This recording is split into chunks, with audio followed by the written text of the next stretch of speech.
Welcome back to the Deep Dive. This is where we help you navigate, well, the information overload. We sift through all the complex stuff to pull out what really matters for you. Exactly. And today, we are plunging headfirst into Formula One. Specifically, we're dissecting the Free Practice 1 session of the Belgian Grand Prix. That's at the legendary SPA-FRANCORCHAMPS circuit.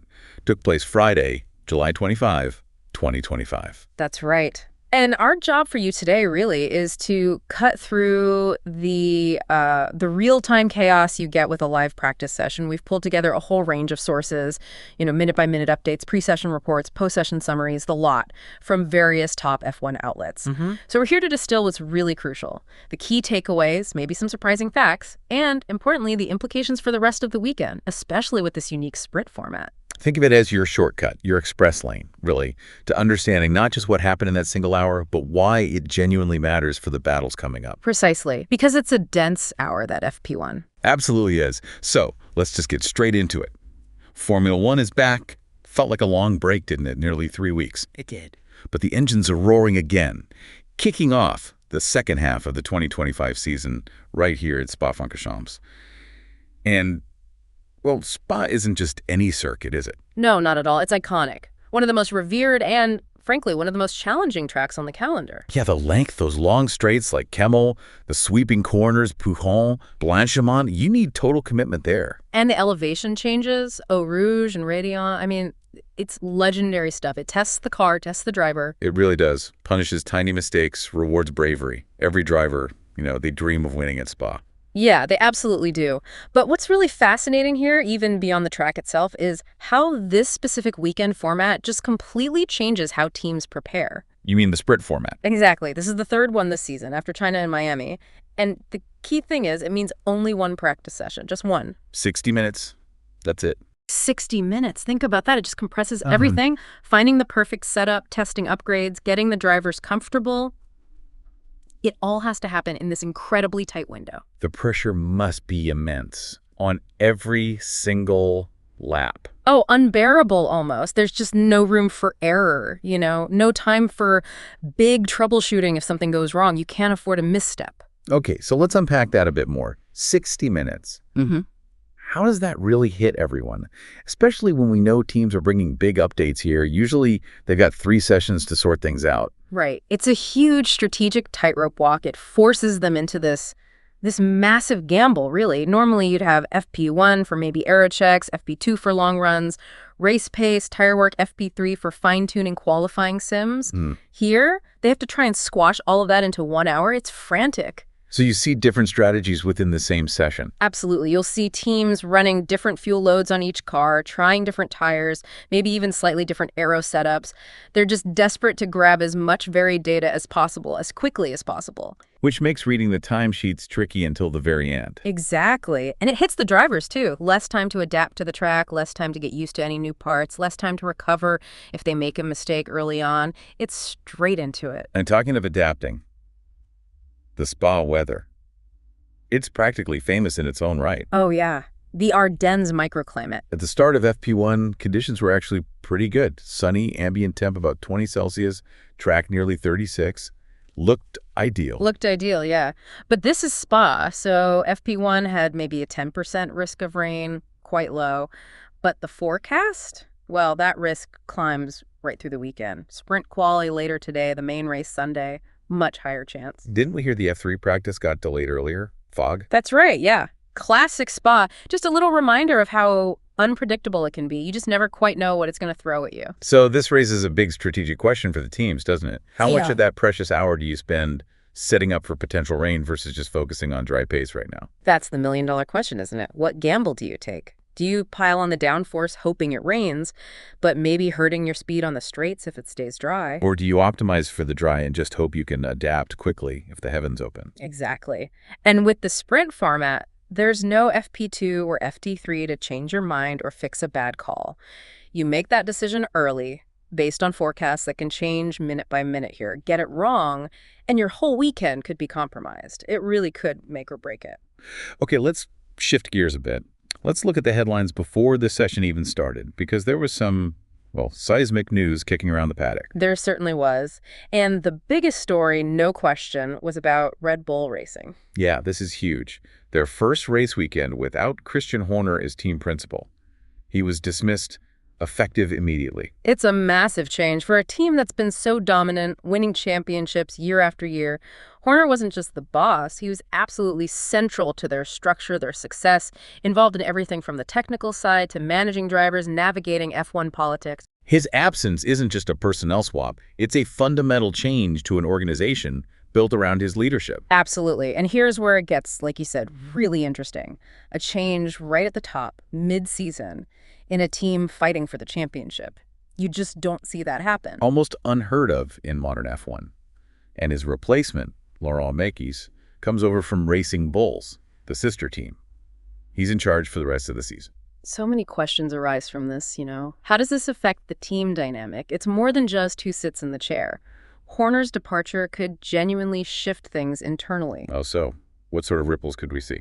Well, think about morale, communication channels, maybe even the decision-making process itself, both trackside and back at the factory, and crucially, driver focus, especially for someone like Max Verstappen, who really thrives on stability and clear direction. Yeah, that's a good point. Any change like this, even if they manage the transition smoothly on the surface, can create this sort of underlying uncertainty, and that, even subconsciously, could potentially impact performance. It adds this whole other complex layer to their weekend. Definitely. And speaking of driver focus, there were some really revealing comments coming from the drivers themselves before anyone hit the track. Max Verstappen, for instance, gave a quote to one of the big F1 news outlets. He said, and I'm quoting here, "If you really don't have options to win more, and I have to drive in the middle, then the fun disappears very quickly." Wow, that's blunt and pretty powerful coming from him, given his recent dominance. Tells you a lot about his mindset, doesn't it? He races to win, period. Absolutely. And you put that quote alongside the recent rumors linking him potentially to Mercedes and the changes happening at Red Bull. It adds another layer. Is it just pure competitive spirit? Or maybe a bit of calculated pressure on the team? Hard to say for sure. But it definitely underlines his main goal, winning. Any sign that the car isn't absolutely top tier could make him think. Then there was George Russell. His contract situation for next year is, well, surprisingly still up in the air. He said he hoped for news before the summer break, but then added, quite plainly, no contract on the table yet. Yeah, Russell's situation just shows how fluid the driver market can be, even for really top guys. He obviously wants certainty, but with no firm offer yet, and maybe the possibility of someone like Verstappen becoming available. Well, that creates underlying tension. Must be a distraction, surely. It can be, yeah. Even if they're brilliant at blocking it out, you just want that security, knowing your future's sorted so you can focus 100% on driving. It adds a bit of psychological weight. And Charles Leclerc, he was talking about Ferrari's big new upgrade, the rear suspension. Yeah. But he was quite careful downplaying expectations. Yeah, managing expectations, which is probably smart. He said he doesn't think it'll magically find them, 3 or 4 tenths to catch McLaren. Said it's not the only thing that will make us win again. And that's refreshingly pragmatic, isn't it? He knows one part, even a big one like a suspension, isn't a silver bullet. Ferrari have shown good pace at times, but that consistent challenge, week in, week out, hasn't quite been there. He's acknowledging they still have work to do across the board to bridge that gap, especially to McLaren, who seem to have really nailed their current package. Then on the other side of that Ferrari garage, Carlos Sainz, he sounded really downbeat. Described his season as extremely frustrating. You can understand why, though. Yeah, he listed everything: reliability problems, incidents with other drivers, getting blocked in Q1 traffic, strategic mistakes by the team. He just finished by saying, pretty sadly, nothing has gone well. Oh, that's tough to hear. And when a driver of his quality feels like that, it shows it's just been relentless bad luck and issues, many of them totally outside his control. Like reliability strategy. Yeah. That's on the team. Exactly. And that kind of constant frustration, it can really wear a driver down mentally, erodes confidence. He must be coming into this weekend just desperate for a clean run, some positive momentum, anything. And finally, Fernando Alonso, ever the veteran, right? He sounded enthusiastic about Aston Martin's upgrades, but straight away stressed how critical it was to understand them quickly, especially with only one practice session. Classic Alonso. So much experience. He knows new parts are great, but only if you can actually get them working right and understand exactly what they do on track, not just in the simulator. And doing that in 60 minutes. It's a massive challenge. It's not just bolting them on. You have to figure out the impact on aero balance, how the tires react, fine-tune the whole setup around them. It puts huge pressure on the engineers to get good data fast. Which leads us perfectly to this whole upgrade race everyone's always developing. But how critical are these specific upgrades right now with only FP1 to check if they actually work? Oh, massively critical. You cannot overstate it in the sprint format. That 60 minutes is like a compressed test session and qualifying sim rolled into one. Every bit of data is gold. They need to know immediately if the parts do what the wind tunnel said they would. Precisely. Do they correlate? Do they deliver the performance? Because if they don't, if there's an issue, there's basically no time to switch back to the old spec. No time for major setup changes. No time to figure it out before sprint qualifying hits. So FP1 isn't just practice, it's like a high-stakes validation test for potentially millions of dollars of R&D. Absolutely. The stakes are incredibly high. Get it right, you have an edge. Get it wrong, you're playing catch-up all weekend with almost no chance to recover. So let's run through who brought what. What were the significant new bits we saw? Okay, let's break it down. Aston Martin, for instance, they brought front wing updates, but also some specific circuit upgrades. Tailored for Spa. Exactly. Things like a new winglet, a different rear wing, probably lower downforce for the long straights here, and a side wing. All designed to work with the package they introduced back at Silverstone, but optimized for Spa's unique mix of high speed and long straights. Okay, Aston Martin. Who else? Williams.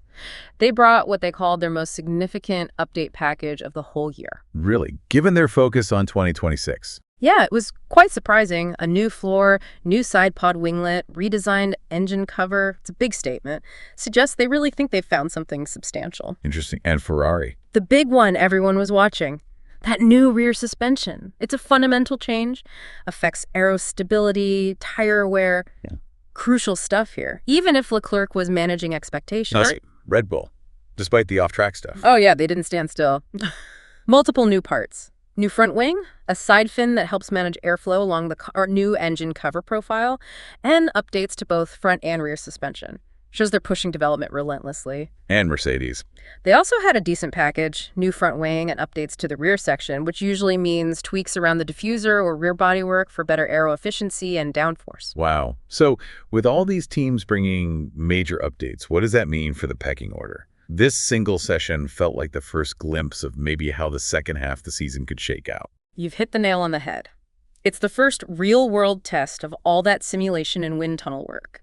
The teams who can quickly understand their new parts and unlock the performance, they get an immediate, critical advantage for the whole weekend. And those who struggle. They're instantly on the back foot. Very little time to figure things out before sprint quali.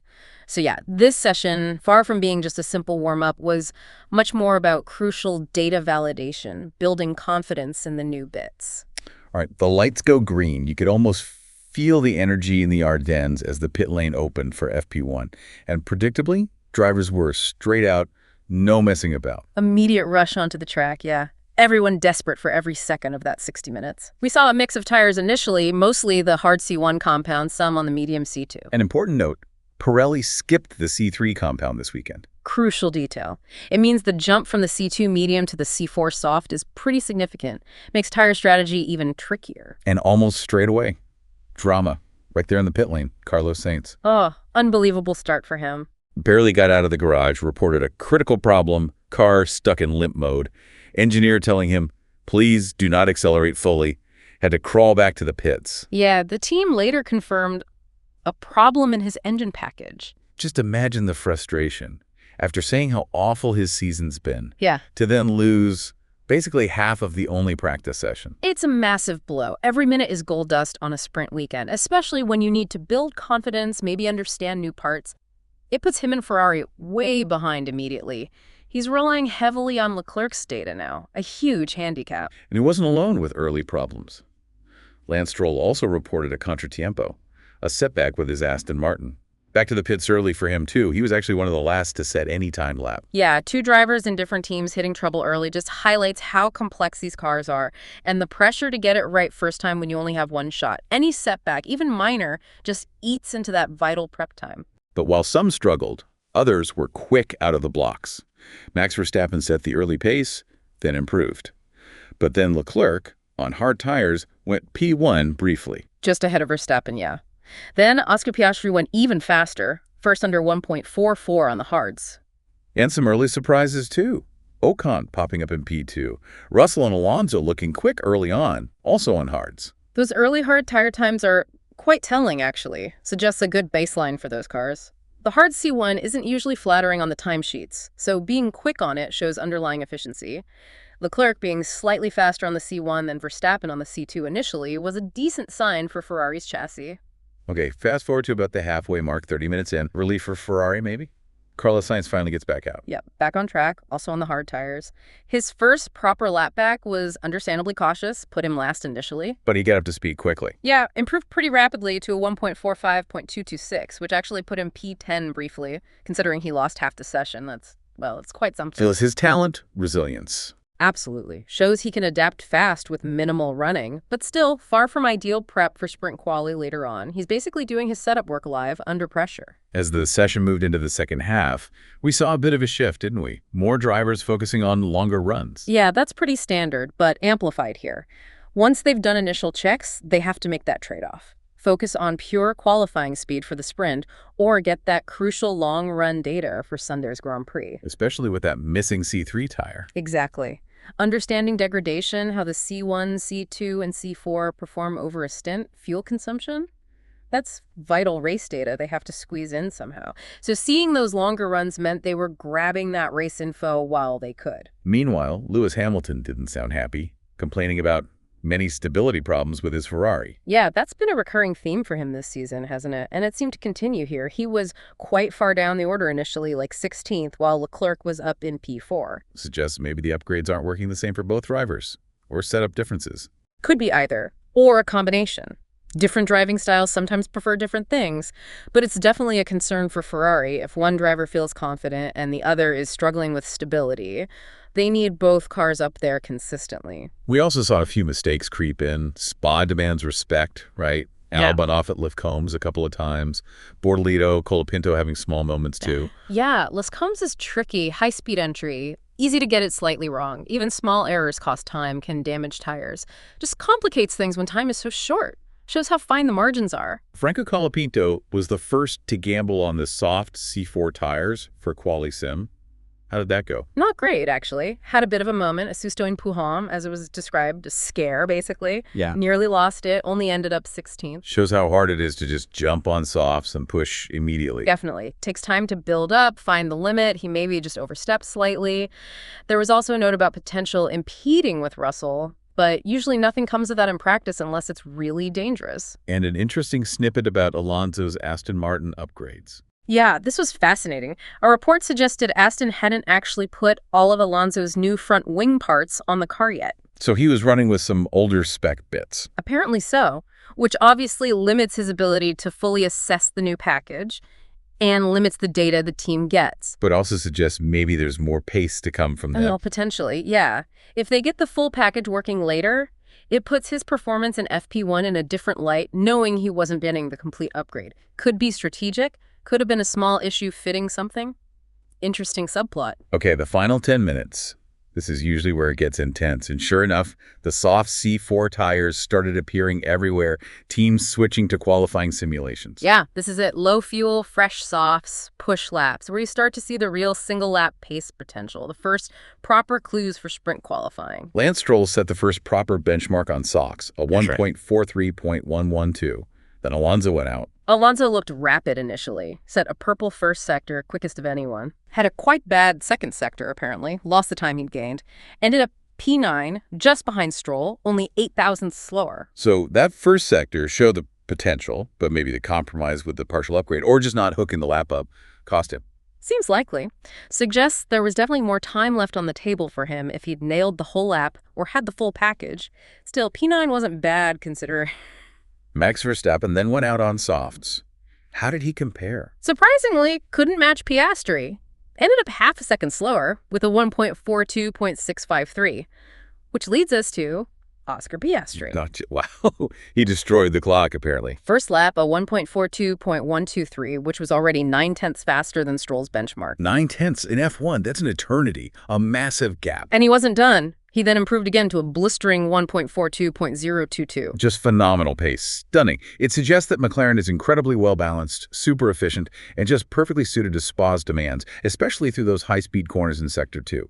It wasn't just a good lap, it was a huge statement. Reinforces them as the team to beat right now. What about his teammate, Lando Norris? Norris had a messy lap, unfortunately. Described as having a dreadful third sector, went wide at Stavelot. That really compromised his time, dropped him down to 10th initially. But he recovered. Yeah, managed to salvage P3 right at the end with a 1.42.589, which, despite the mistake, shows the underlying pace is absolutely there in the car for him too.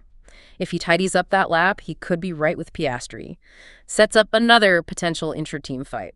And maybe the other standout performance, George Russell. Absolutely. Incredibly impressive. He set basically the same time as Norris, a 1.42.589, but he did it on the medium tires. On mediums.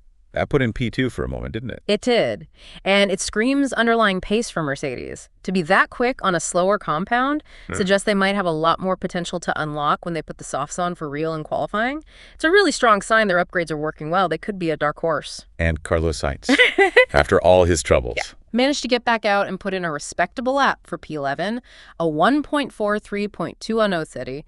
Given he lost half the session, that's a decent salvage job. Shows his determination. And then the session ended with the usual practice starts on the grid. Yep, standard procedure, just getting dialed in for the real thing. So the final order, Piastri from Verstappen, Norris, Russell, Leclerc, then Kimi Antonelli had a good run, Hamilton, Stroll, Alonso, and Isaac Hadjar rounding out the top 10. Okay, let's take a breath. That was a busy hour. Now let's really dig into what this all means, the deeper implications. Yeah. And first, McLaren. That momentum just seems unstoppable right now. It really does. Piastri's performance was just commanding, leading by that much, especially with that stratospheric second sector time. It was dominant. So the big question then, are McLaren genuinely like 2 or 3 steps ahead right now? Is that what this suggests? After those back-to-back 1-2s at Silverstone, this pace here really seems to cement them as the clear favorites. It's hard to argue against it based on this session, isn't it? That Sector 2 time from Piastri wasn't just quick. It showed incredible high-speed stability and aero efficiency, things that are absolutely critical around Spa. It suggests their whole car concept, their design philosophy is just working exceptionally well right now, especially on these kinds of tracks. It feels like more than just a purple patch. It feels like they've genuinely unlocked something significant. So could this be the weekend they finally break that long Spa win drought? Their last win here was way back in 2010 with Lewis Hamilton. 15 years.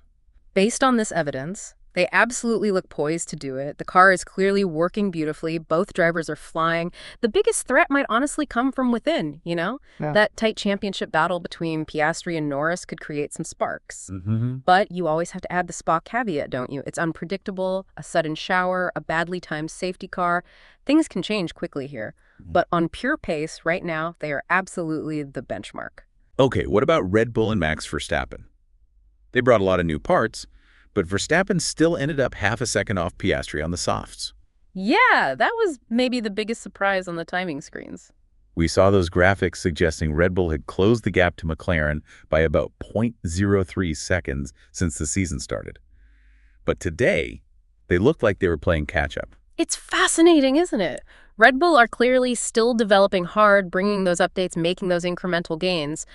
But it looks like McLaren have just found a bigger step, maybe one that particularly suits this circuit. So is it the car? Or could the off-track situation with Horner be a factor? It's impossible to completely separate them, I suppose. That background noise is there. But honestly, the size of the gap Piastri pulled out, especially in Sector 2, suggests it's primarily a car performance difference at this specific track right now. Maybe Red Bull need more time to understand and optimize their new bits, or maybe Spa just really plays to the McLaren's current strengths. But it looked like a genuine pace deficit in FP1. Right, let's talk about the Spanish drivers. Mixed fortunes, but promising signs too. Fernando Alonso first P9, despite a messy second sector on his soft run, and not even having all the new upgrades on the car.